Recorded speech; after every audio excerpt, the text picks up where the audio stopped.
नमस्कार दोस्तों, आपका बहुत बहुत स्वागत है वैदिक परम ज्ञान में। दोस्तों, जैसा कि आप सभी जानते हैं, सावन का पावन महीना चल रहा है और इस पावन महीने में सारी सृष्टि शिवमय हो जाती है। इस सावन के मौके पर हम आपके लिए हर रोज़ भगवान शिव और उनके भक्तों से जुड़ी कुछ रोचक कथाएं लेकर हाजिर होते हैं। इसी कड़ी में आज हम आपके सामने भगवान शिव और उनसे जुड़े एक भक्त जो दर्जी का काम करता था, उसकी कथा को लेकर हाजिर हैं।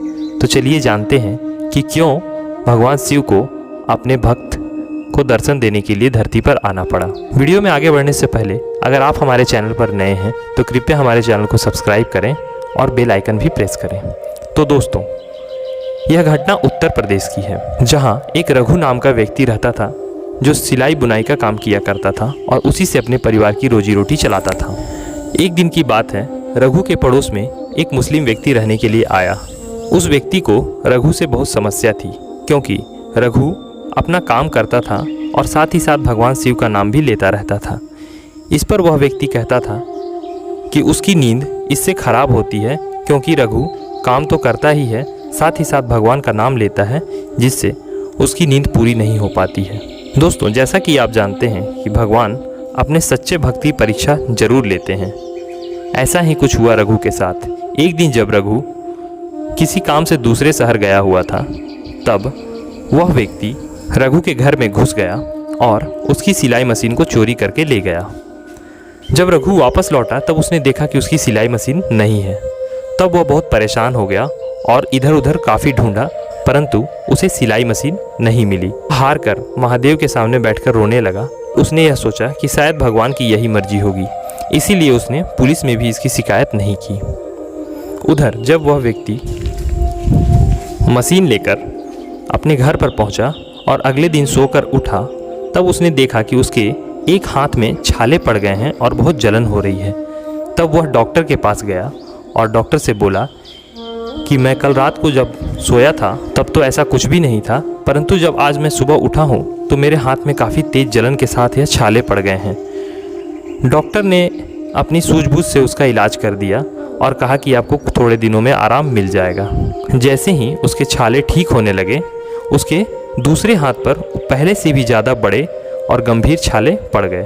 तब वह पुनः डॉक्टर के पास गया और बोला कि पहले वाले छाले तो ठीक नहीं हुए, परंतु दूसरे हाथ में छाले और पड़ गए, जिससे मुझे बहुत तकलीफ़ हो रही है।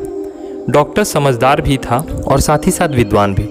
उसने उस व्यक्ति से पूछा कि यह बताओ कि तुमने कभी अपने जीवन में इन हाथों से कोई पाप कर्म तो नहीं किया है? शायद हो सकता है तुम्हें उसी की सज़ा इस रूप में मिल रही है।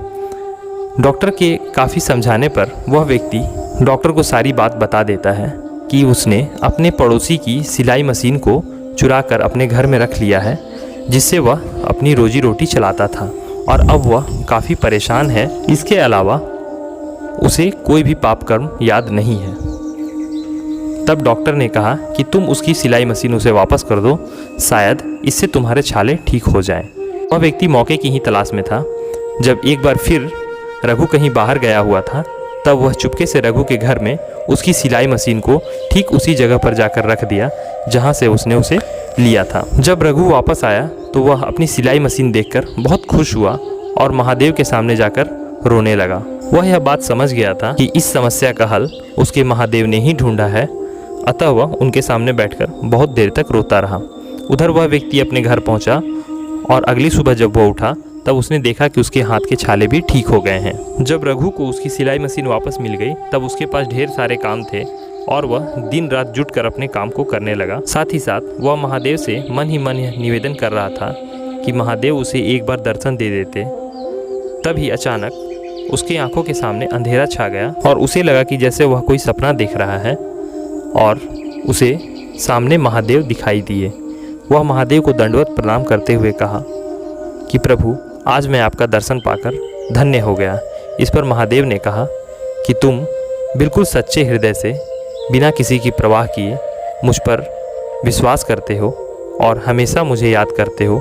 यही एक सच्चे भक्त की निशानी है और मैं अपने सच्चे भक्तों पर हमेशा ही अपनी दृष्टि बनाए रखता हूँ।